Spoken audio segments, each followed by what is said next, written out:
റിസാല update എന്ന മാധ്യമം 2 വർഷമായി കേരളത്തിൽ പ്രവർത്തനം തുടങ്ങിയിട്ട് എന്തു തോന്നുന്നു ഈ ഒരു 2 വർഷത്തെ പ്രവർത്തനത്തിലൂടെ? റിസാല വാരിക കുറേ കാലമായിട്ട് ഇവിടെ ഉണ്ട്. ആ വാരിക കുറേ കാലമായിട്ട് പ്രവർത്തിക്കുന്നൊരു രീതിയുണ്ട്. അവർ വിഷയങ്ങളെ സമീപിക്കുന്ന ഒരു ഒരു എന്താ പറയുക വീക്ഷണമുണ്ട്. അതിൻ്റെ തുടർച്ചയാണ് സത്യം പറഞ്ഞാൽ നമ്മൾ അപ്ഡേറ്റിലേക്ക് പകർത്താൻ ശ്രമിച്ചത്.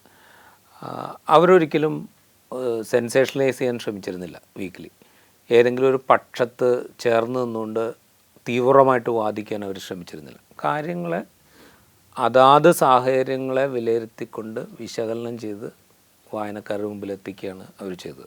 അതിൻ്റെ ഒരു തുടർച്ചയാണ് നമ്മളും ചെയ്തത്.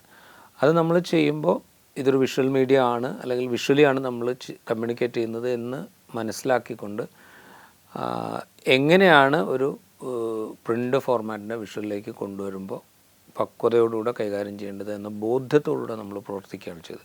ആ നിലയ്ക്ക് നമ്മൾക്ക് നമ്മളുടേതായിട്ടുള്ളൊരു എന്താ പറയുക ഒരു മുദ്ര പതിപ്പിക്കാൻ സാധിച്ചിട്ടുണ്ട് എന്നുള്ളതാണ് 2 വർഷത്തെ പ്രവർത്തനം നോക്കുമ്പോൾ എനിക്ക് തോന്നുന്നൊരു കാര്യം. അത് മാത്രമല്ല, നമ്മളിത് തുടങ്ങുമ്പോൾ ചില കാര്യങ്ങൾ പറഞ്ഞിരുന്നു. നമ്മൾ എന്താ വസ്തുതകളായിട്ട് അവതരിപ്പിക്കാനാണ് ശ്രമിക്കുക, അല്ലാതെ അതിനെ വളച്ചൊടിക്കാനോ അതിന് ഒരു ഓവർ ഹൈപ്പ് കൊടുത്ത് പ്രസൻറ്റ് ചെയ്യാനോ നമ്മൾ ശ്രമിക്കില്ല എന്ന് നമ്മൾ പറഞ്ഞത്.